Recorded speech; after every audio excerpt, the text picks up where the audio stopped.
À la barakatullah, on va commencer cette deuxième séance sur la grammaire XML schéma.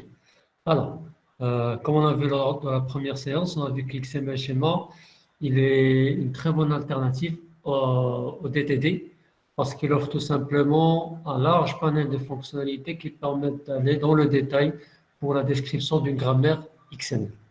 Alors, dans cette partie, on va voir quelques autres composants d'XML schéma qui permettent d'étendre ce large panel déjà existant. Alors, parmi les grandes possibilités offertes par XML schéma, c'est la gestion des espaces de noms. Et du coup, il offre la possibilité de combiner plusieurs grammaires qui sont issues de plusieurs vocabulaires différents ou plusieurs espaces de noms. Donc, ça se fait via la balise XS Import qui permet d'importer d'autres schémas au sein d'un autre. Déjà, quand vous créez une grammaire qui utilise des namespaces, votre document XML schéma, il va changer de forme. Donc, si vous vous rappelez la séance dernière, quand on a fait l'exercice, Eclipse, vous sortez ces 4 attributs dans la balise racine XS schema. Je vous ai demandé, si vous vous rappelez, d'enlever les 3 dernières. OK, ne garder que celle de l'espace de nom XML schéma. Donc, ces attributs, elles sont obligatoires quand vous utilisez, ou bien quand vous créez une grammaire pour un espace de nom. Alors, pour ce qui est de la partie en orange, c'est l'espace de nom réservé de la grammaire XML schéma. Il est obligatoire que ce soit que vous créiez une grammaire XML pour un document avec espace de nom ou sans espace de nom, elle doit toujours être là. Pour le target namespace, c'est un attribut qui est très important. Donc, c'est l'espace de nom depuis lequel proviennent les éléments définis dans le schéma. Donc, c'est ce qui va faire le lien entre le namespace pour lequel vous créez la grammaire et le namespace utilisé dans le document XML. Parce que n'oubliez pas qu'un document XML schéma, c'est aussi un document XML dans lequel vous pouvez déclarer et utiliser aussi des espaces de nom. Et du coup, si vous voulez faire le lien entre deux grammaires, ou plutôt deux espaces de nom qui sont dans le document XML schéma et une autre dans un document XML normal, donc c'est le target namespace qui va s'occuper de faire ce lien. C'est une sorte de raccourci. On va voir tout à l'heure dans les exercices comment l'utiliser. Alors, XMLNS, c'est l'espace de nom par défaut. Et généralement, cet espace de nom par défaut, il correspond au target namespace. Généralement, ce n'est pas toujours le cas. Généralement, c'est ce qui se passe. Et enfin, on a Elements for Default qui indique que toute instance de cette grammaire devait être définie avec des balises, avec des noms qualifiés depuis le target namespace. Donc, elle prend deux valeurs, qualified ou unqualified. Unqualified, c'est la valeur par défaut. Qualified, tout simplement, c'est le fait que vos balises qui vont être utilisées via la grammaire vont tout simplement plutôt doivent tout simplement être préfixés avec le préfixe utilisé pour le namespace. Alors, pour construire une grammaire qui met en œuvre plusieurs espaces de nom, en premier lieu, on construit la grammaire de chacun des vocabulaires relatifs aux espaces de nom. Donc, si vous vous rappelez, je vous ai dit l'autre séance qu'on peut créer un document XML schéma de deux manières différentes. Soit on va créer directement les éléments dans notre grammaire XML schéma, soit on va créer que les types, c'est-à-dire que des complex types et des simple types. Donc là, dans l'exercice précédent, je vous ai dit que puisqu'on n'a pas une grammaire pour les espaces de nom, on va tout simplement, on va tout simplement créer des éléments directement. Mais quand vous avez une grammaire avec des espaces de nom, il est préférable que vous créiez les types à part. Surtout si vous allez les importer dans une autre, dans un autre document. Donc là, la première étape qui est la plus importante, c'est de construire la grammaire de chaque vocabulaire, c'est-à-dire chaque espace de nom, ou chaque ensemble de balises qui appartient à un espace de nom, on va leur créer leur propre grammaire, qui va contenir que des types, des complex types et des simple types si besoin. Ensuite, on va construire la grammaire globale qui va réunir toutes les autres grammaires. Et là, on va utiliser XS Imports qui va nous aider à importer toutes les grammaires qu'on a construites pour chaque espace de nom. On va les importer dans ce qu'on appelle la grammaire globale qui va englober le tout. Alors, une fois que vous allez terminer, donc pour faire le lien entre votre document XML et la grammaire XML globale, donc vous avez l'espace de nom par défaut, donc ça dépend si vous l'avez ou pas, et il se peut que vous ayez plusieurs autres espaces de nom. On va là aussi utiliser XML NSXSI. Si vous vous rappelez, c'est ce qui permet de signaler comme quoi votre document XML, il est une instance d'une grammaire XML avec XML schéma. Donc, par analogie au modèle orienté objet, votre grammaire XML schéma, c'est une classe et votre document XML est une simple instance ou un objet. Alors, troisième attribut qui est important, c'est le XSI Schema Location. Alors, si vous vous rappelez la séance dernière, quand on a créé un document XML qui n'utilisait pas d'espace de nom, on utilisait XSI de no namespace schema location. On spécifiait uniquement le nom du fichier XML schéma. Donc là, quand vous avez un document XML qui comporte des espaces de nom et qui est validé par rapport à une grammaire XML schéma, là, vous utilisez XSI schema location. Et à l'intérieur, comme valeur, vous spécifiez deux choses. La première, c'est le namespace. Et ce namespace-là, il doit correspondre à la valeur du target namespace. Donc, je reviens à la slide précédente. Il doit correspondre à la valeur du target namespace. C'est ce qui va faire le lien entre votre document XML et la grammaire globale. Donc, le target namespace, c'est son rôle. Il joue une sorte de raccourci, ou si vous voulez, un point d'accès à votre grammaire depuis le document XML. Il ne va pas faire le lien avec le XML NS, que ce soit par défaut ou n'importe lequel des autres, parce que l'utilisation des attributs XML NS n'est que locale, c'est-à-dire qu'ils ne sont visibles qu'à l'intérieur du document.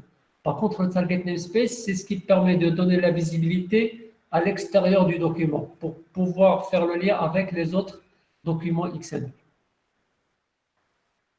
Vous mettez, donc comme j'ai dit, là, la première valeur, c'est la valeur du target namespace de votre document XML schéma.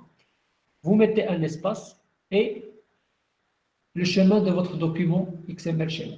De préférence, il doit être relatif. Alors, on va voir quelques autres composants d'XML schéma qui sont très intéressants. On va commencer par les substitutions. C'est le fait de donner un élément ou un attribut la possibilité d'être nommé de plusieurs manières différentes.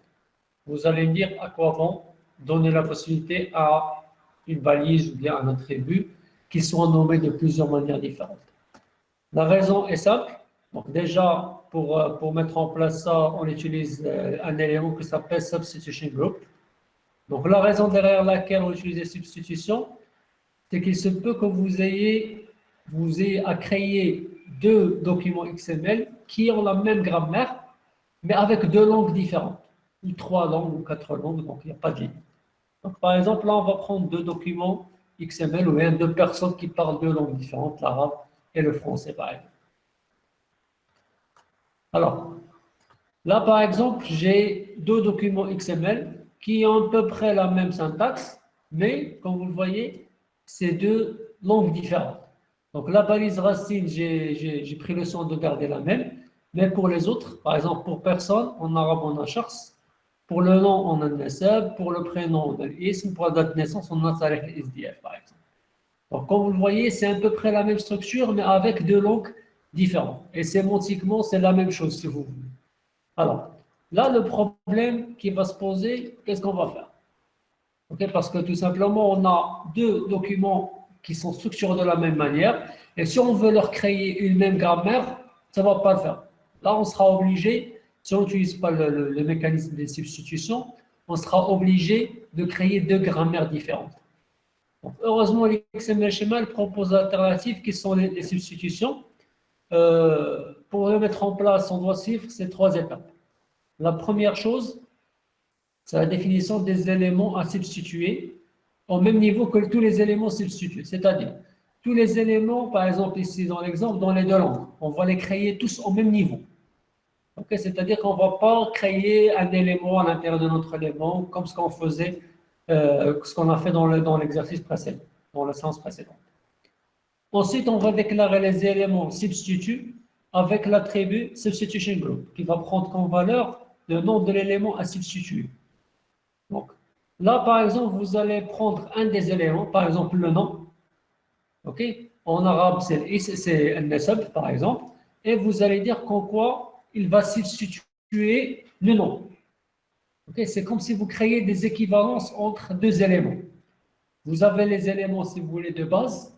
Donc, par exemple, on va prendre par exemple le document en français, c'est le document de base, et les éléments substitués sont les éléments qui sont dans le document en français. Et pour les documents en arabe, ils doivent utiliser l'attribut substitution group pour dire qu'en quoi cet élément, il va substituer ou si vous voulez, il va remplacer cet autre élément. Et enfin, en troisième position, on va référencer les éléments substituts dans la déclaration de type complexe avec l'attribut ref. Donc, c'est un attribut qu'on va voir dans l'exemple qui prend comme valeur le nom de l'élément à référencer. Alors, et les substituts s'appliquent aussi aux attributs, pas seulement aux éléments.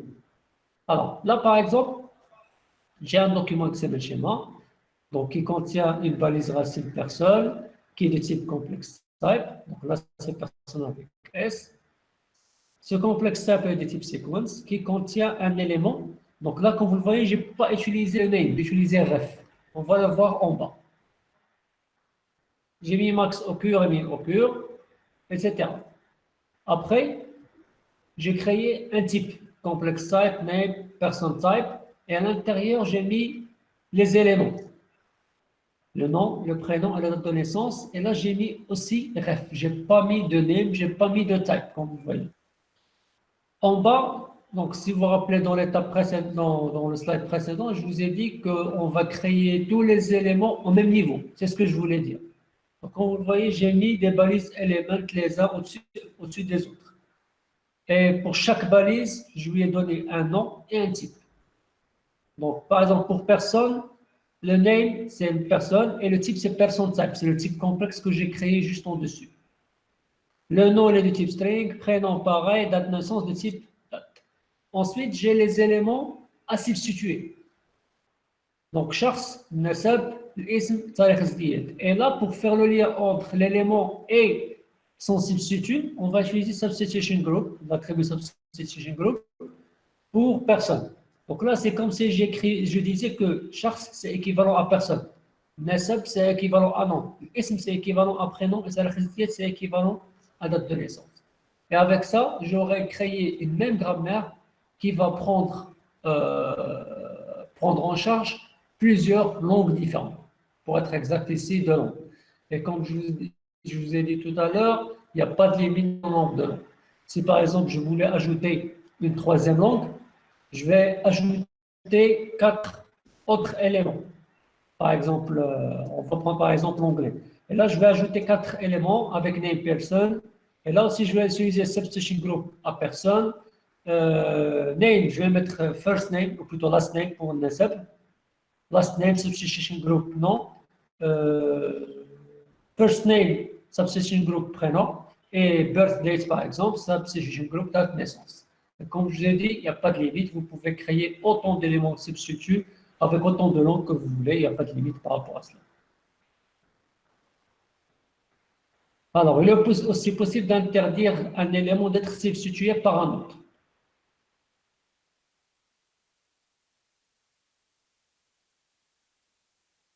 Bon. Monsieur, s'il est dans le même fichier XML où on Donc, ça peut s'applique mettre aussi aux attributs. autant de... Oui. Oui, monsieur, mais est-ce qu'on doit mettre autant de fichiers XML qu'on a autant de langues? Ou bien on met tout cela dans un seul fichier XML? Non, parce que là, quand vous avez deux documents XML différents, écrits avec deux langues différentes, et que vous voulez valider avec une même grammaire. OK? Donc, vous avez une seule grammaire, mais plusieurs fichiers écrits avec plusieurs langues différentes, tout simplement. D'accord, merci, monsieur. OK? Alors, Oui, merci. ok. Alors, je disais que vous avez la possibilité de bloquer la substitution d'un élément ou bien d'un attribut, c'est-à-dire empêcher à ce qu'il soit substitué. C'est-à-dire qu'il va garder la même syntaxe, la même, comment dire, la même langue, si vous voulez, en parenthèse, quelle que soit la langue utilisée dans le document. Donc, pour ce faire, vous utilisez l'attribut block avec comme valeur substitution.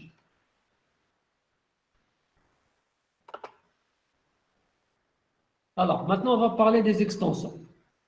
Donc, les extensions permettent d'étendre un type existant. Donc, c'est-à-dire, vous avez créé un type, que ce soit un complex type ou un simple type, et vous voulez l'étendre. Donc, l'objectif, c'est de créer de nouveaux types en utilisant l'existant. Et il est possible de créer des extensions pour les types simples ou complexes. Alors, les extensions ne vous rappellent rien? Quelqu'un peut me dire si ça vous rappelle quelque chose par analogie à la programmation orientée objet? Créer de nouveaux types en réutilisant l'existant. Personne? Oui, exactement. C'est l'héritage. Ok, c'est le même principe, parce que dans l'héritage, dans la programmation orientée objet ou bien dans la modélisation orientée objet, on hérite depuis une classe, on va hériter toutes ces classes, toutes ces attributs et méthodes qui vont être hérités par les classes, bien sûr, avec, selon le niveau de visibilité. Ok? Donc, on va réutiliser, si vous voulez, l'existence, c'est-à-dire ce qu'il y a dans la classe mère, pour l'utiliser dans les classes filles. Donc, c'est le même principe pour les extensions. Vous avez un type existant, vous voulez réutiliser toutes ces composantes et l'étendre, c'est-à-dire rajouter d'autres composantes. Quand je dis composantes, c'est-à-dire des éléments ou bien des attributs. Donc, c'est le même principe que l'héritage dans la programmation orientée objet. Alors, pour la syntaxe, donc là, ça dépend du type de contenu que vous voulez ajouter dans le type existant. Donc, on a complex content ou bien simple content. Complex content, vous l'utilisez quand vous avez une hiérarchie de balises que vous voulez ajouter. Et quand c'est que du texte, c'est ce qu'on appelle le simple content, tout simplement. Donc, c'est par référence au complex type et au simple type, si vous voulez. Et à l'intérieur, que ce soit pour complex content ou simple content, vous mettez extension. Et avec un attribut base qui est égal le nom du type que vous voulez étendre. Donc, ou si vous voulez, c'est le type que vous voulez, dont vous voulez hériter. C'est le type de base ou le type parent. Et entre la balise ouvrante et fermante d'extension, vous mettez les composantes que vous voulez ajouter, que ce soit des balises ou bien des attributs. Donc là, par exemple, j'ai créé un complex type qui s'appelle person type, qui est une séquence qui possède les éléments nom, prénom et âge, qui possède respectivement les types string, string et positive integer pour âge. Donc, je voudrais créer un autre type que je vais appeler student type. C'est un type pour les étudiants, pour lequel j'aimerais ajouter le CE. Alors, là, je vais créer mon type student type. Je vais dire à l'intérieur comme quoi c'est un complex content. Et je vais dire comme quoi c'est une extension dont la base est person type. Si vous voulez, c'est le type parent. Et ici, person type. Donc, le nom, il doit être le même. Sinon, on ne va pas faire le lien, bien sûr. Et je vais dire comme quoi c'est une séquence composée d'éléments. Voilà, je vais ajouter un seul élément qui est le CNE, qui est de type simple type. Et là, je vais ajouter une restriction en utilisant une expression régulière via la balise passée. Alors, et là, pour les instances de ce type-là, je peux créer une balise personne avec nom, prénom et âge, ou bien une balise étudiant avec nom, prénom, âge et CNE. Donc là, je peux faire les deux. Donc, j'ai réutilisé le premier type qui contient les balises nom, prénom et âge, et je lui ai ajouté une autre balise. Donc là, ça va me permettre d'optimiser l'écriture de ma grammaire XML schéma. Au lieu de réécrire une bonne partie du code qui est déjà existante, je vais la réutiliser et l'étendre en ajoutant ce que je veux tout simplement. Alors, un autre exemple.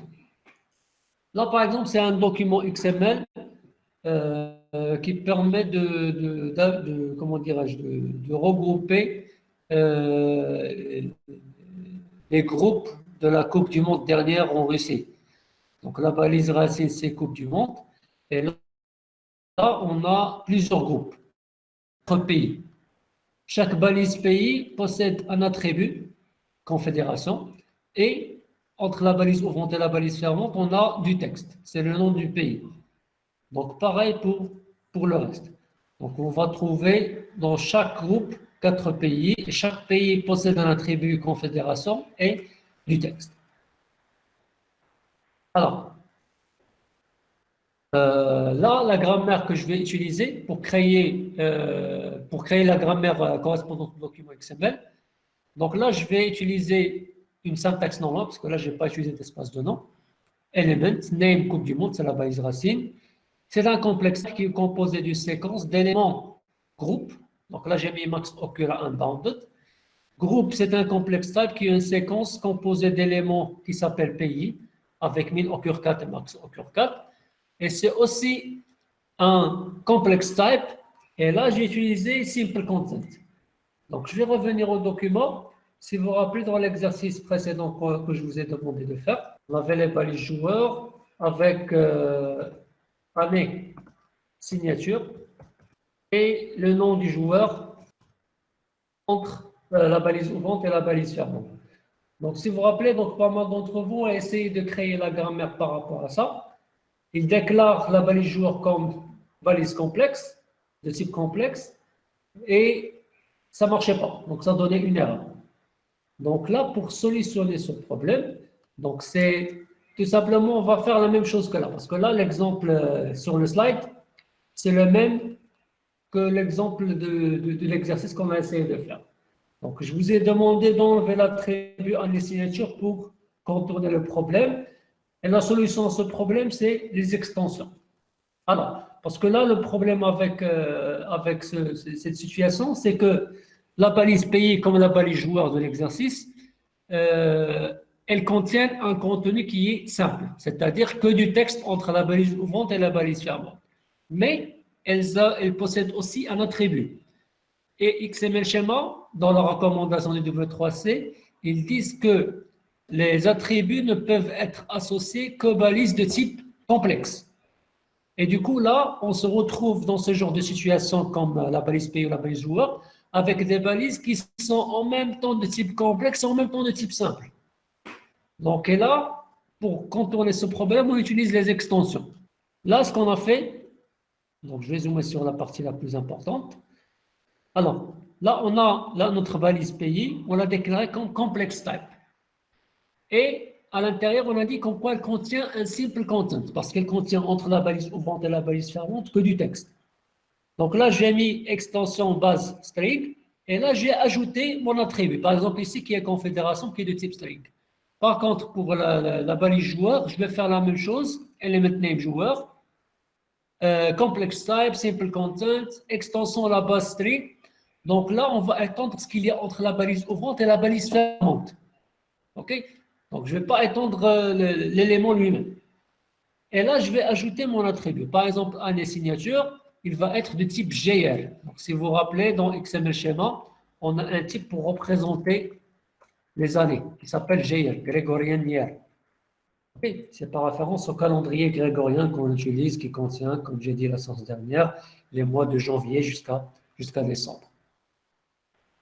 Alors, et avec ça, on va résoudre le problème dont je vous ai parlé, dont je viens de parler, c'est-à-dire des balises qui contiennent que du texte, mais avec des attributs. Donc, pour résoudre le problème, on utilise tout simplement les extensions. J'espère que j'ai été clair. Là, on va faire un exercice. Alors là, maintenant, on va créer une grammaire pour le document XML qui contient des espaces de nom. Donc, l'autre séance, on a fait la grammaire pour le document XML qui ne contient pas d'espace de nom.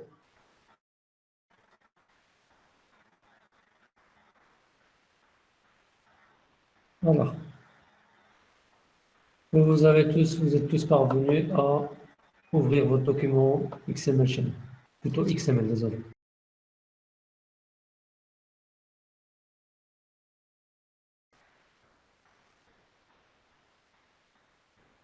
Alors, oui.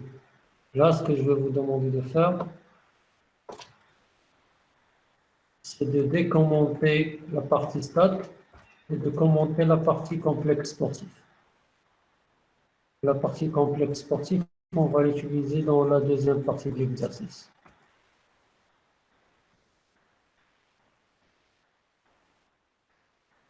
Vous laissez la balise stat et vous commentez la balise complexe sportif. Les commentaires XML sont comme en HTML.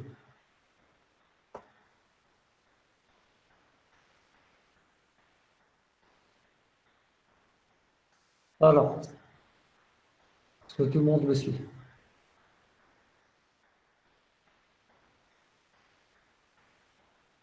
OK. Alors, pour rappel, le document XML que vous avez devant vous, donc, il contient deux namespaces. Donc, un namespace par défaut, OK, c'est le premier. Donc, dans ce namespace-là, on va voir toutes les balises non préfixées, à savoir la balise racine équipe elle-même, la balise racine équipe au singulier, le nom, acronyme, ville, année création, joueur au pluriel, joueur au singulier, en plus de la balise stade. Donc, toutes ces balises appartiennent au namespace par défaut. Pour celles qui sont préfixées avec le mot-clé STD. Donc, ces balises appartiennent au namespace déclaré de cette manière. XMLNS2.std. Donc, ces balises-là sont toutes les balises qui sont préfixées avec STD. STD de point nom, de point ville, nombre de places, coordonnées GPS et surface. OK? Alors, là, ce qui est demandé dans l'exercice, c'est que dans un premier temps, vous créez un document XML schéma pour représenter le type stade. C'est-à-dire ça. OK? Donc, rien que le type stade. Alors, vous allez créer un document XML schéma. Donc, new, other, XML schéma. Je vais l'appeler par exemple STD.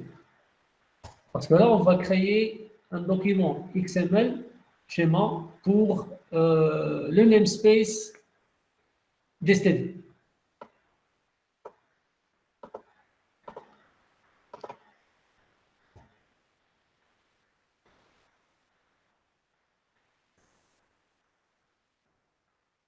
Alors, par défaut, quand vous créez un document XML schéma, le namespace par défaut est celui d'XML schéma. OK? Et là, dans ce document, on va créer de nouveaux types. Et quand vous créez un nouveau type, c'est par rapport à un namespace. Donc, pour éviter tout problème, donc je vais vous demander de préfixer les balises XML schéma avec XS. C'est-à-dire que la balise racine devra elle aussi être renommée. Ça, c'est la première étape. Comme je disais, renommer ou plutôt donner un préfixe aux balises XML schéma. Deuxième étape, le namespace par défaut sera le namespace STD. Donc, vous allez dans votre document XML, vous récupérez l'IRI correspondant au namespace. Vous la copiez et vous la collez comme namespace par défaut. Et ce même namespace, vous allez l'attribuer au target namespace. Le target namespace, comme je vous ai dit, c'est ce qui va faire le lien entre votre document XML schéma avec votre document XML, ou bien avec une autre grammaire tout simplement.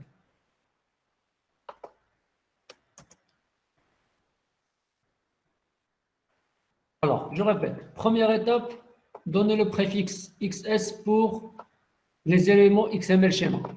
Deuxième étape, mettre le namespace par défaut, celui du namespace STD. Vous faites du copier-coller depuis votre document XML, celui que je viens de vous envoyer. Et vous mettez la même valeur pour le target namespace, tout simplement. OK? Et à l'intérieur, vous n'allez créer que des types. C'est-à-dire, une balise elements tout court ne va pas exister. Que des types. Alors, si on revient à notre document XML, et comme je vous ai dit, on va créer un type pour ça. Alors, on va avoir combien de types? On va créer les types simples et les types complexes. Alors, personne? Monsieur, tous les deux, les types simples et les types complexes. Oui, on va avoir combien de types à créer? C'est ça ma question.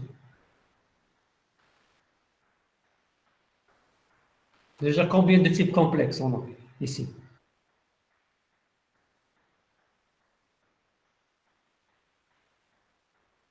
Oui, ça fait, on a 3 types complexes. Plutôt un seul type complexe. Désolé. Un seul type complexe. Et pour les types simples, par exemple, si vous avez une simple chaîne de caractères normale, ce n'est pas la peine de lui créer un type. OK? On crée un type simple, surtout quand on a quelque chose qu'on veut restreindre. OK? Pour lequel on veut ajouter une restriction. Mais si on n'a pas de restriction à ajouter, on a les types XML schéma qui sont prédéfinis, qui sont largement suffisants. Alors, ce que je veux vous demander, donc là, comme vous avez dit, on a un seul type complexe, c'est pour la balise stade. Ok, c'est le type complexe qu'on va avoir. Pour les types simples, pour la balise non, pas la peine, c'est une chaîne de caractères. Balise ville, pareil, c'est une chaîne de caractères. Nombre de places, c'est un entier. Par contre, pour les coordonnées GPS, on va essayer de créer une expression régulière pour ça. Et pour le type, la surface, on va avoir deux valeurs possibles.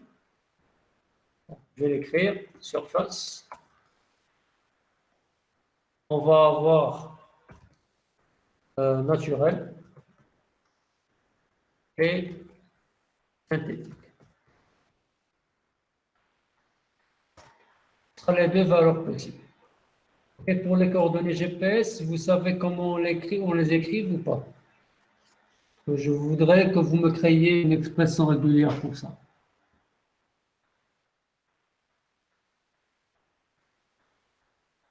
Non, vous ne savez pas comment on écrit coordonnées GPS? Ok, alors.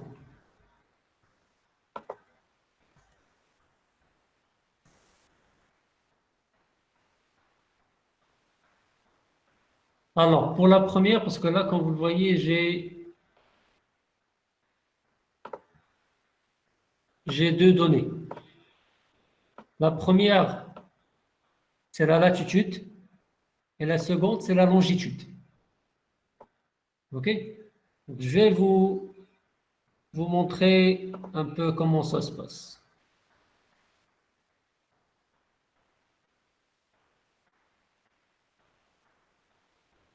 Alors, est-ce que tout le monde voit l'écran?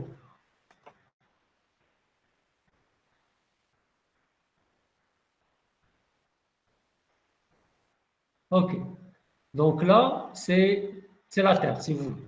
Donc la latitude, c'est tout simplement les coordonnées depuis le haut, si vous voulez, depuis le nord vers le sud. Ça, c'est la latitude. La longitude, c'est l'inverse. C'est-à-dire depuis l'est vers l'ouest.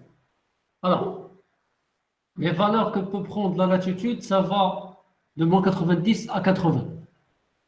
Et la longitude, elle peut partir de moins 180 à 180. Donc, c'est les valeurs possibles pour la latitude et la longitude. Et la combinaison des deux, donc elle permet tout simplement de donner les coordonnées exactes d'un point sur la Terre. Je reviens vers Eclipse.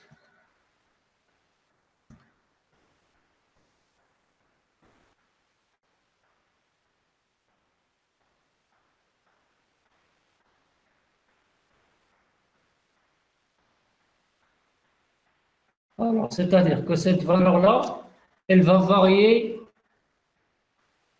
de moins 90 à 90, la première. Pour la seconde, elle va varier de moins 180 à 180. Alors, je vais vous l'écrire sur le chat. Première valeur de moins 90 à 90.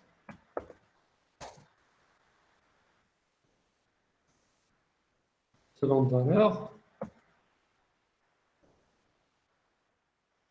on a de moins 180 à 180. Et on peut ajouter des chiffres après la virgule.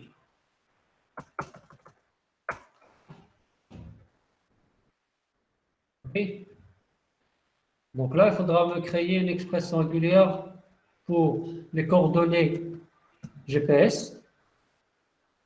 Okay. Et aussi, vous créez une restriction pour la surface. Donc là, on va utiliser quelle restriction pour la surface? Parce que j'ai dit qu'elle peut prendre deux valeurs possibles, naturelles ou bien synthétiques. On va utiliser quel type de restriction? Énumération. Exactement, on va utiliser une énumération pour ça, parce qu'on a des valeurs possibles, un ensemble de valeurs parmi plusieurs. OK? Alors, vous essayez de faire ça. OK? Donc, comme je vous ai dit, vous allez ouvrir votre document et vous allez créer que des types. Par exemple, on va commencer avec les simple type. Et quand vous créez un type à l'extérieur, c'est-à-dire tout seul, vous êtes obligé de le nommer avec un name. Donc là, on va commencer, on va faire le plus simple, celui du type de surface. Surface. On va dire que c'est une restriction. XS restriction. La base qu'on va utiliser ici, c'est XS string. Et là, on va utiliser les énumérations. XS, énumération. Et là, on va spécifier les valeurs. Naturelles et synthétiques.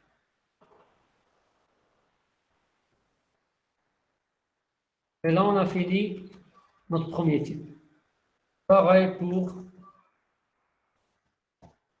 l'autre simple type. On va l'appeler GPS tout court. Donc là aussi, ce sera une restriction. La base, c'est XS string. Et là, on va utiliser XS pattern. On va spécifier la valeur qui est notre expression régulière. Alors, pour le nom, la ville et le nom de place, on va le spécifier directement dans notre complexe type, celui de stade. Je vais l'appeler type stade. Alors, ce sera quel type complexe ici? Monsieur, on va mettre séquence, non? Exactement. XS sequence. Et là, à l'intérieur, on va déclarer nos éléments. Name égale par exemple le nom qui est du type XS string. Et ainsi de suite. Ok, vous faites la même chose pour tout le reste. Ok? Est-ce que c'est clair pour ce qu'il faut faire?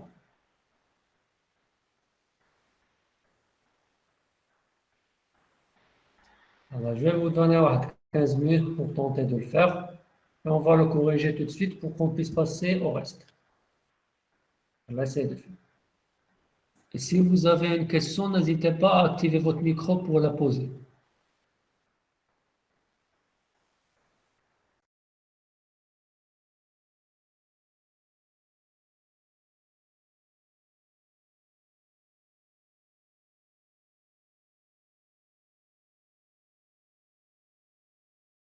Dans notre target namespace, tu mets tout simplement la valeur correspondante au namespace par défaut. OK? Sur le target namespace, comme on avait dit, c'est ce qui va permettre de faire le lien entre le document XML schéma et soit un autre document XML ou bien un autre document XML schéma. On va voir comment le faire tout à l'heure. Monsieur, s'il vous plaît. Monsieur, Oui? Monsieur, s'il vous plaît, j'ai une question. Est-ce que à l'intérieur des balises extension, il est nécessaire de mettre un élément? De mettre quoi? Un élément.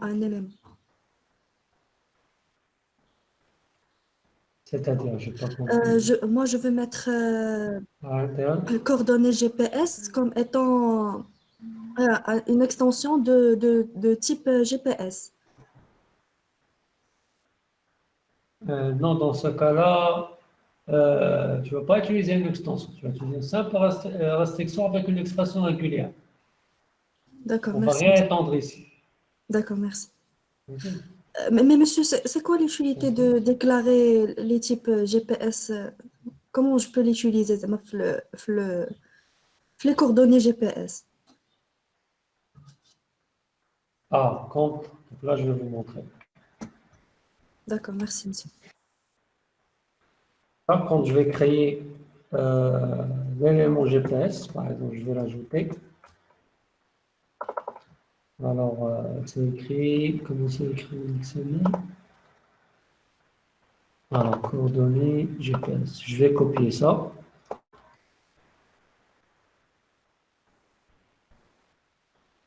Et le type qu'on va utiliser, c'est le nom que j'ai écrit. Type GPS. Directement. Donc, avec ça, on va faire le lien entre l'élément que j'ai créé et son titre. Tout simplement. C'est pour cela que le name, il est important. Merci, monsieur. OK. Autre chose, comme vous le voyez ici, je n'ai pas mis de préfixe. Ici, par contre, pour les types XML schéma, j'ai mis le préfixe. Là, je n'ai pas mis parce que tout simplement, j'ai créé le type GPS dans le namespace par défaut. Ok, c'est pour cela que je vous ai demandé comment dirais-je, euh, pour simplifier un petit peu la tâche, de mettre les types que vous allez créer vous-même sur le namespace par défaut, pour éviter tout conflit de noms, tout simplement. Alors, il y a Moussa qui vient de poster une expression régulière. Alors, ça commence par le tiret ou pas, suivi de valeurs en 0 et 9, une ou deux fois. Alors, suivi du point en 0 et 9 plusieurs fois, oui. Suivi de la virgule, suivi du tiret. Oui, exactement, Aïdi. Donc, si vous écrivez ça, 99 sera aussi valide. Or, 90, c'est le max. Et même pour la deuxième partie. Dans la deuxième partie, tu vas autoriser à ce qu'on écrive 999 aussi. Donc, l'expression régulière ici, elle est un peu difficile. Je le confirme. Il faut essayer de revoir ça. On a plusieurs cas possibles. N'oubliez pas que c'est des caractères. Il faut les traiter comme des caractères et non pas comme des chiffres. Alors, on va lire la première partie envoyée par Dunia. Alors, celle de Dunia ou bien celle de Moussa. Alors, Dunia, le tiret qui peut exister optionnellement, oui.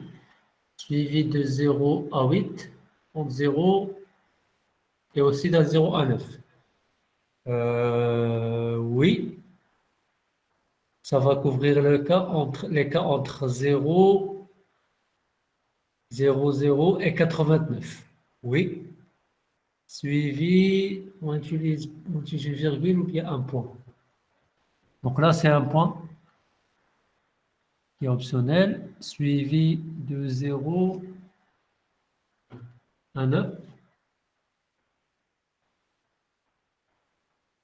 0 à 9, tu as mis seulement une fois. Normalement, ça peut se répéter entre 0 et 4. Et ça, dans le cas où il y a la virgule.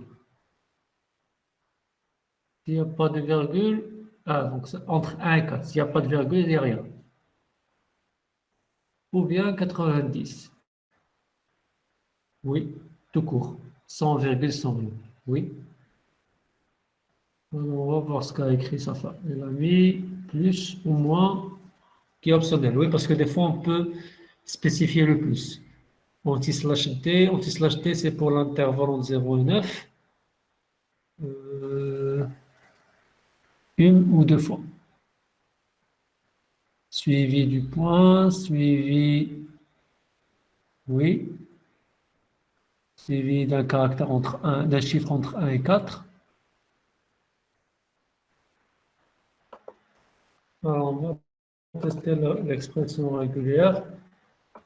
Donc, si on lui donne, par exemple, une valeur normale, on va lui donner la valeur de le document XML. Alors, je vais copier.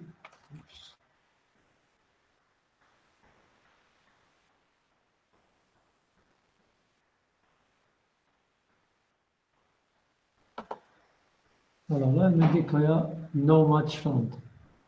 Je pense que c'est à cause des espaces ici.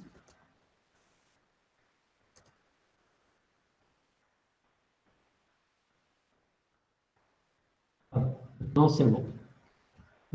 Si je donne par exemple, normalement, c'est pas correct. Donc, comme vous le voyez, il me dit que c'est correct. Et c'est ça devient le problème. C'est le même problème que tout à l'heure. Parce que normalement, il ne doit pas dépasser 90. Et s'il y a 90, il ne doit pas me mettre virgule quoi que ce soit. À la limite, on peut mettre 90.0000. Mais sinon, on ne peut rien mettre. Voilà l'expression régulière, elle pose des problèmes. Alors, il y a Myriam. Donc, elle dit qu'on peut mettre tirer plus. Oui, c'est optionnel.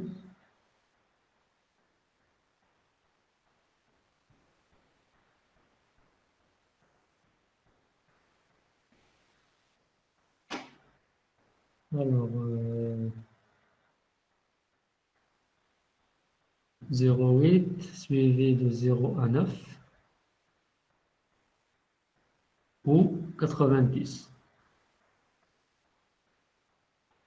Alors, pour Myriam et même pour Allen, la partie après le point, c'est-à-dire ce qui est après la virgule, si vous voulez, donc on ne va la mettre que si on a une valeur inférieure à 90. Donc on va corriger ce qu'a fait Myriam. Je vais le copier. On va le corriger. Alors, 0,9, 0,8, 0,9. Donc là, la valeur maximale qu'on va avoir, c'est 89. On peut ajouter optionnellement, on va ajouter ça, c'est-à-dire la partie après la virgule. Et tout ça, il peut être mis soit ça, soit la valeur 90. C'est-à-dire que si je mets par exemple, je vais enlever ça pour tester. Si je fais ça, normalement, elle doit. Alors là, elle a trouvé carrément too much. Alors, ça c'est la première parenthèse. Deuxième parenthèse. Ok, une parenthèse qui est.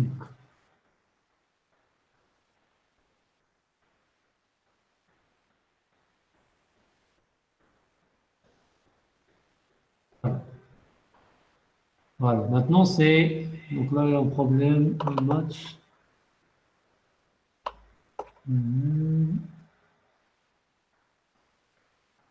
Voilà, ça c'est optionnel. D'accord.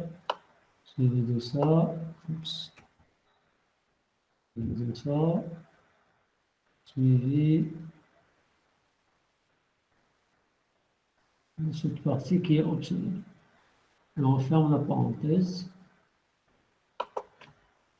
Ça, c'est une parenthèse de truc. Alors, normalement, il ne doit pas donner que c'est validé.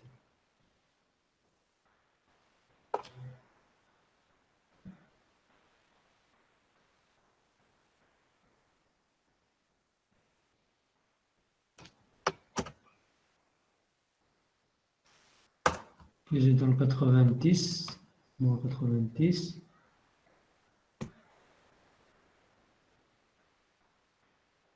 OK. Je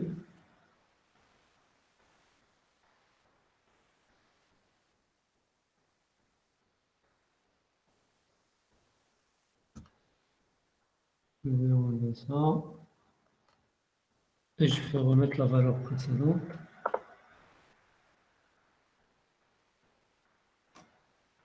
Alors.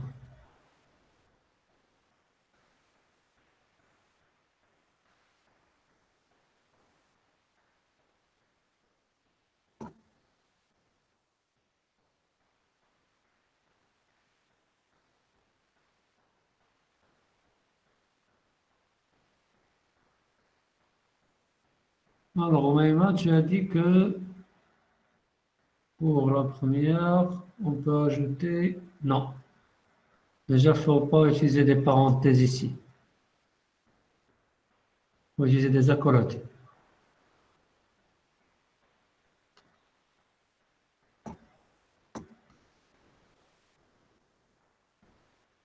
Alors, normalement, là, on a 0 à 8, suivi d'une valeur de 0 à 9, suivi d'une partie après la virgule qui est optionnelle.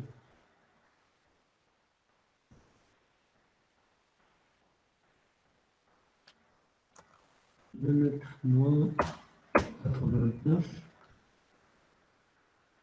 Voilà, là, c'est bon. Mais là, elle me dit qu'en quoi la source, elle est complètement match. Elle match tout. Si je enlève par exemple ça, pareil, c'est bon. Si je mets par exemple moins 91, match, voilà, non, c'est pas bon parce qu'il me dit qu'il y a une partie qui est valide. Donc c'est bon. Donc ça, pour la première partie, c'est OK. On le valide.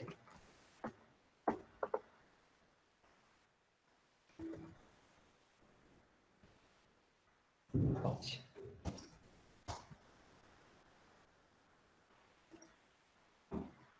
Alors, pour la deuxième partie, c'est un peu plus compliqué. Alors, on va utiliser ce qu'on a fait tout à l'heure. Donc, je ne vois pas vos messages, donc n'hésitez pas si vous avez des remarques à m'interrompre.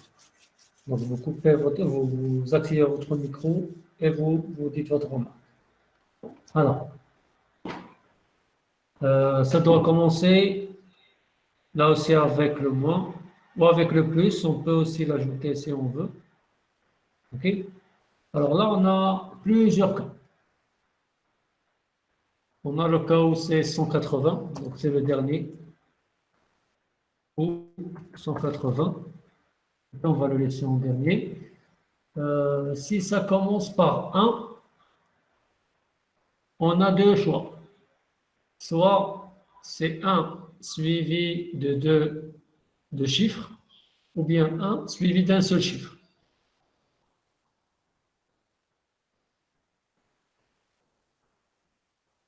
Oui. Alors, donc on a ça. Donc ça, ce qu'on a fait ici, il est correct.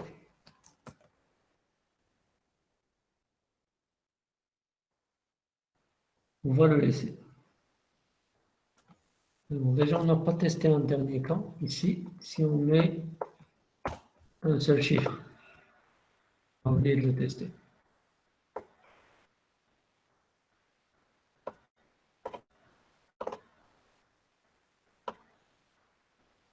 Non, là, ça ne matche pas. Donc là, la première partie, il y a un petit problème avec. Alors, on va ajouter une parenthèse ici.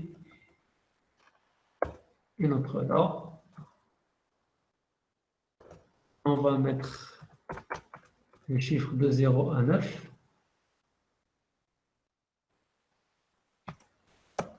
Ou ça.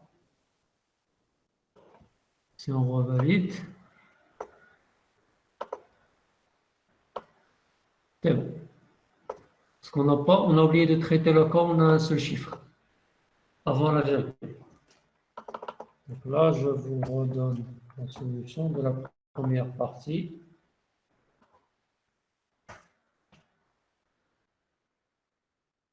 Alors, Alal, il a dit 0,8 ou qui est optionnel, suivi de 0,9. Oui, oui, ça aussi c'est une bonne solution. Elle est beaucoup mieux quand même. Donc là, votre camarade Alal, il a dit, alors je vais enlever ici, on peut mettre ça, on va enlever carrément ce que je viens de mettre. On va ajouter un point d'interrogation ici. Et là, ça va valider, parce que là, ça va dire pourquoi ça, c'est optionnel. Ça peut exister comme ça peut ne pas être. Si on reteste, ça doit là aussi, non, j'ai oublié une parenthèse de trou.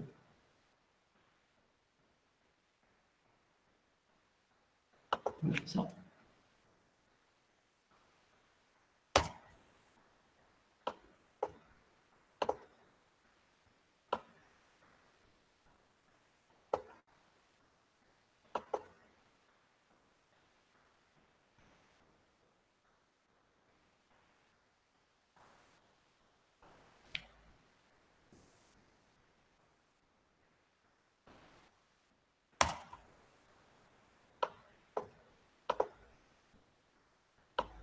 Voilà, là c'est bon. Je vous redonne ça.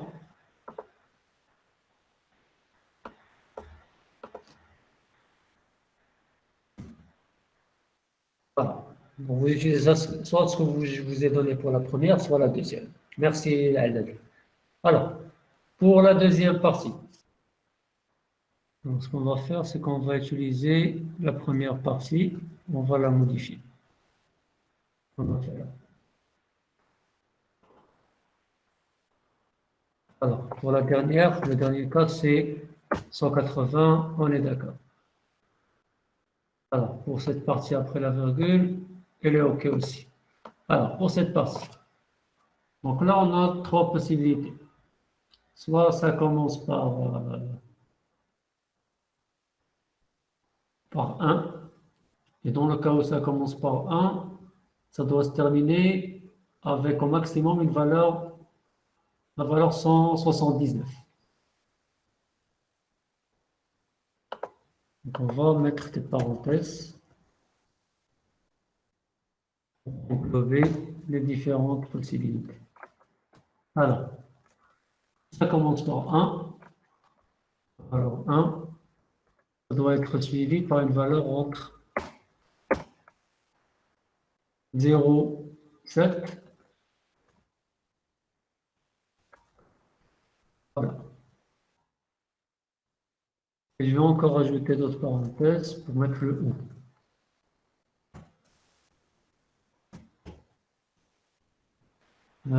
Ça, c'est dans le cas où on a trois chiffres. Dans le cas où on a deux chiffres, ça va être entre 0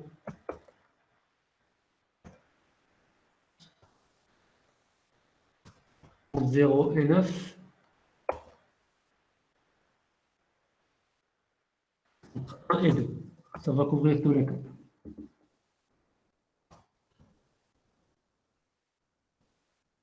Voilà. Donc c'est entre 0, 0 et 99. Et on peut avoir 0 comme on peut avoir 1. Ouais. Normalement, c'est bon. On va tester ça. Je ne sais pas pourquoi il me donne seulement la première partie.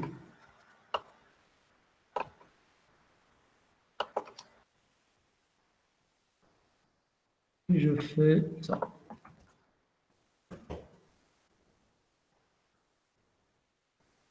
Parce qu'il le valide avec la première. Voilà, c'était ça le problème. Je devais commencer avec le 180. Si je mets moins 180, je teste.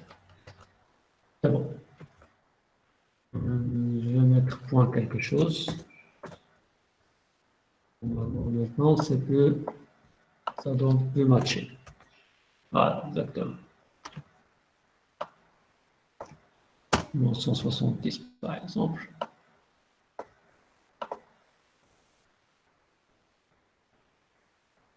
Alors, si je mets moins Monsieur, 170, oui. monsieur, s'il vous plaît, mais 180 n'est pas dans l'intervalle et moins 180 ne sont pas dans l'intervalle. L'intervalle est ouvert des deux côtés, non? Donc, moins Alors, je 180 et reviens ici. 180 ne sont pas inclus. Alors, la longitude, donc, normalement, c'est inclus.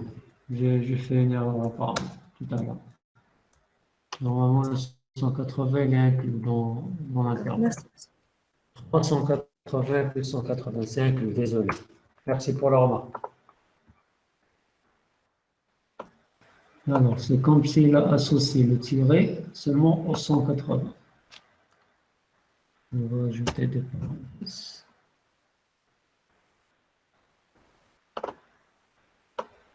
Voilà, maintenant c'est bon. Quand je n'avais pas mis les parenthèses, il a associé le tiré seulement au 180. C'est-à-dire que si je mets ça, j'ajoute par exemple un 1, ça passe. Voilà. Maintenant, je pense qu'on a toute l'expression. La seconde partie, c'est ça.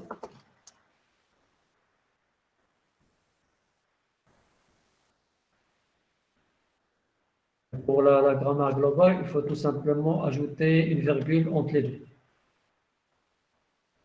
Et n'oubliez pas de la précéder par un anti-slash. Alors, je vais repartager Eclipse. Et on va corriger en même temps l'exercice. De la première partie de l'exercice.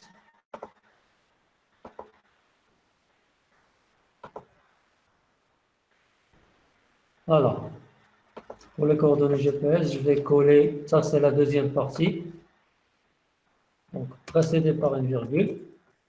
Pour la première partie, je vais la copier des messages que je vous ai envoyés.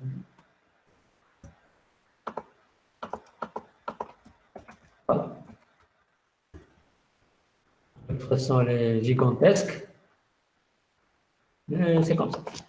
Alors, comme je disais, pour la suite, on va créer le type complexe qui reste. Donc, on a le nom. Qu'est-ce qu'on a d'autre? On a la ville. Elle est aussi de type string. On a aussi le nombre de places. Je vais le copier.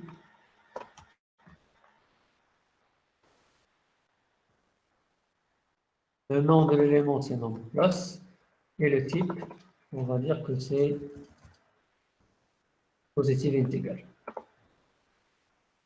Après, on a les coordonnées GPS. Ça. Et après, on a la surface.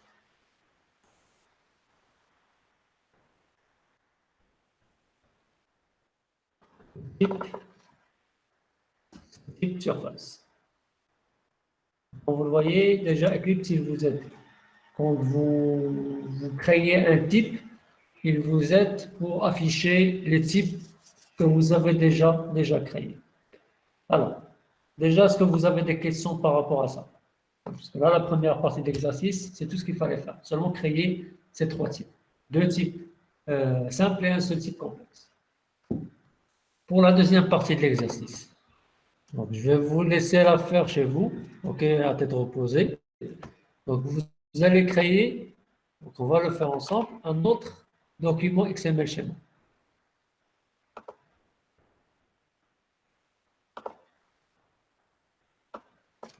Je vais l'appeler équipe indice, par exemple.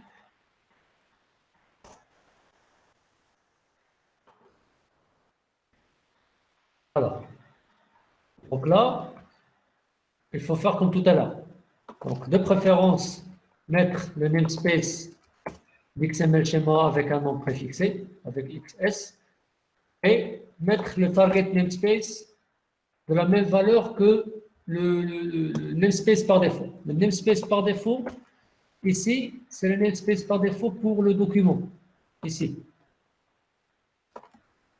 Donc, on va récupérer le namespace par défaut de notre document XML.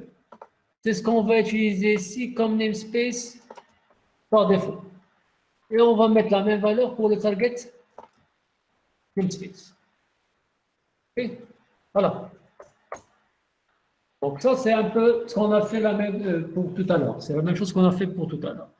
Donc là, par la suite, il faudra inclure le document XML schéma qu'on vient de créer, c'est-à-dire std.xsd.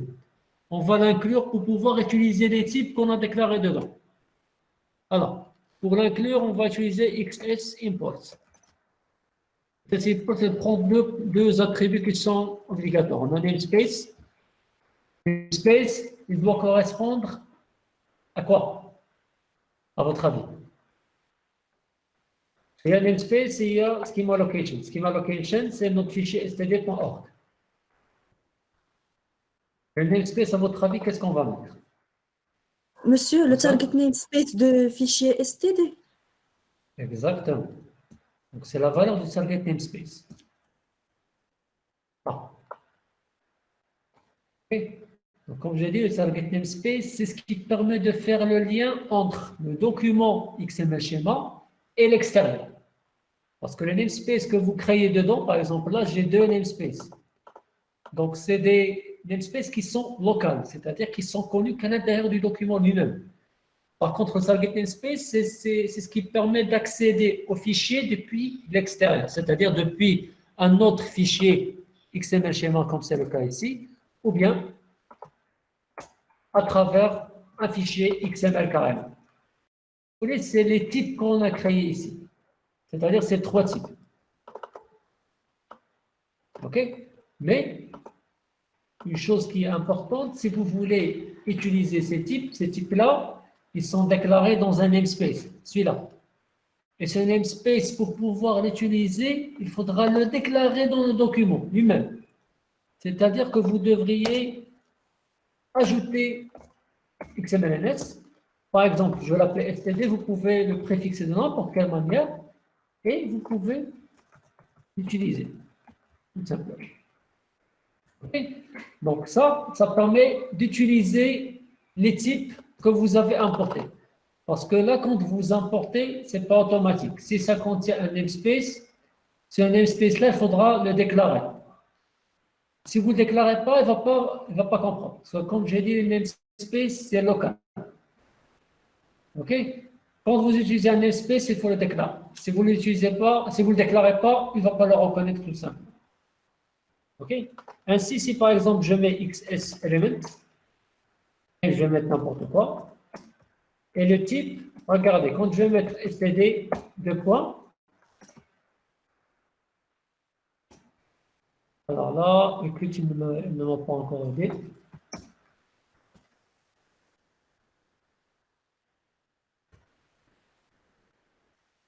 Alors, déjà, je vais valider mon document XML schéma, std.xsd. Qu'est-ce que j'ai écrit? Oui, merci. XSD. Merci à tous. Alors, là, il n'a pas encore fait le lien. std. Point.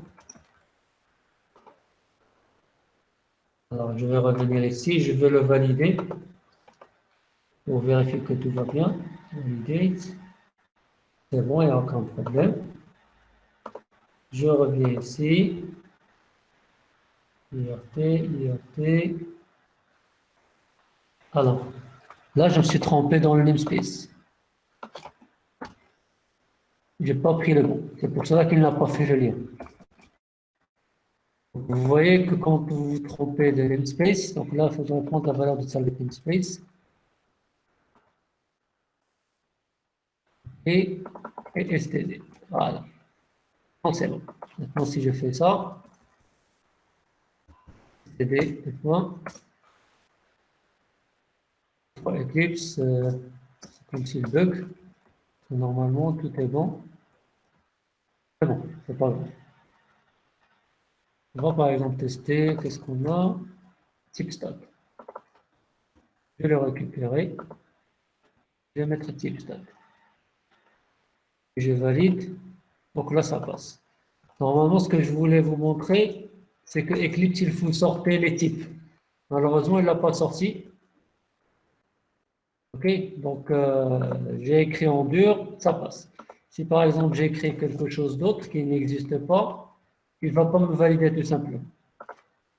Il va me donner une erreur. OK? Je voulais faire la même chose que tout à l'heure. Quand j'ai mis type surface, tout à l'heure, il a complété. Normalement, Eclipse il a la possibilité de faire le lien carrément avec un autre élément à l'extérieur. Mais malheureusement là, Eclipse, faute de, je ne sais pas quoi, des fois ça bug, mais bon, c'est type stade. Si vous validez, ça passe. OK? Alors, des questions déjà, avant de passer à la suite. Alors, si vous n'avez pas de questions, alors dans la suite, donc là ce que j'ai fait, c'est seulement pour vous montrer comment faire le lien entre le document XML schéma qui contient que les types du namespace std et la grammaire globale de tout le document qui contient le namespace. Donc, qui, comme vous le voyez, contient tout ça. OK? Donc là, ce que vous allez faire, c'est de continuer l'exercice pour créer une grammaire pour tout ce que... OK. Donc là, il y a Safa qui dit comme quoi elle ne comprend pas le lien entre Target Namespace et namespace. OK. Donc, je vais expliquer le reste de l'exercice et je reviens pour répondre à ta question. Alors, comme je disais, maintenant, la grammaire qu'il faudra créer, c'est pour le document en sa globalité. Donc, la balise équipe, nom, acronyme, ville, joueur, sans oublier la signature. L'autre jour, je vous ai demandé d'en enlever. Maintenant, vous utilisez les extensions pour résoudre le problème. Et aussi la balise stade qui va être de type std type stade. Ce sera le type de cette balise. Et là, vous n'aurez pas à créer ces composantes parce que vous l'avez déjà fait ici, au niveau du fichier std que vous avez importé dans la grammaire globale. Donc, vous allez tout simplement créer l'élément stade de type stade. OK? Alors, je reviens à la question de Safa. Donc, elle n'a pas compris la différence entre namespace et target namespace. Alors, les namespaces, c'est tout simplement les espaces de nom ou bien l'ensemble des balises ou du vocabulaire que tu vas utiliser dans le document lui-même. C'est-à-dire qu'ils ne sont connus qu'à l'intérieur du document XML lui-même. Par contre, pour les target namespace, c'est ce qui va permettre de faire le lien entre le document courant et l'extérieur. Par exemple, ici, quand je voulais importer le document std.xsd, j'ai donné l'allocation avec schema location et le namespace, c'est la valeur du target namespace que j'ai ici. Donc, vous l'avez remarqué tout à l'heure, quand je me suis trompé de la valeur du target namespace, il n'a pas fait le lien carrément. OK? Donc, c'est important à ce que la valeur du target namespace corresponde à la valeur ici du namespace. Et c'est aussi valable dans le document XML. Quand vous allez finir, alors là, je vous ai donné déjà un fichier qui contient tout ça. Mais bon, c'est pas grave. Donc, quand vous allez finir, donc là, le schema location, il doit correspondre à la valeur du target namespace du document qui contient la grammaire globale. Donc, je vous ai déjà donné ça qui est déjà préétabli.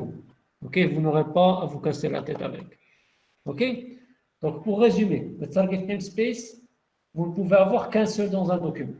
Vous ne pouvez pas avoir plusieurs. Et ce target namespace, c'est ce qui va, si vous voulez, permettre de faire le lien entre le document courant et quelque chose d'autre. Ce quelque chose d'autre, ça peut être une autre grammaire XML schéma ou un document XML. Pour les namespaces, c'est un truc ou c'est quelque chose qui permet de regrouper plusieurs balises et attributs pour un document. C'est valable uniquement pour le document courant, c'est-à-dire qu'ils ne sont pas visibles depuis l'extérieur. Et vous pouvez avoir plusieurs namespaces au sein d'un même document. Bien sûr, on peut avoir qu'un seul namespace par défaut. Pour le reste, il doit être préfixé. J'espère que j'étais clair, Safa.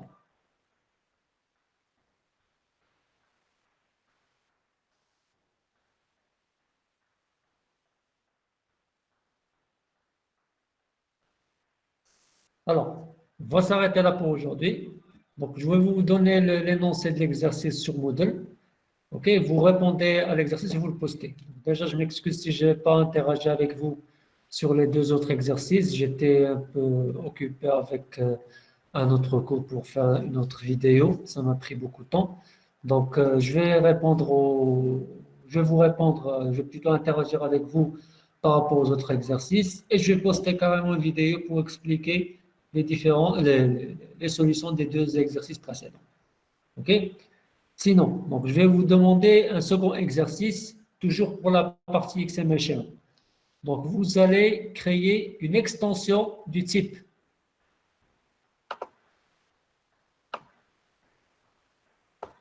Alors, une extension du type stade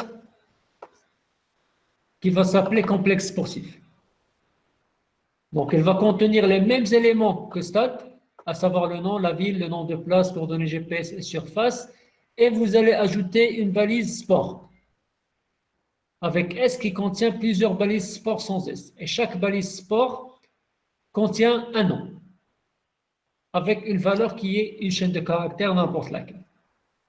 OK? Donc, vous avez les exemples. Donc, comme je vous ai dit, vous créez la grammaire globale pour équipe.xml et vous ajoutez par la suite une extension pour la balise stat pour qu'on puisse mettre soit la balise stat, soit la balise complexe sportif. Donc, ça va être l'une des deux possibilités, pas les deux à la fois. OK? Donc, on s'arrête là pour aujourd'hui. Donc, je vais essayer d'interagir avec vous par rapport aux différents exercices. Et on va se voir probablement mardi prochain à 10h, si vous n'avez rien. Si vous avez des questions, n'hésitez pas à me contacter par mail ou là.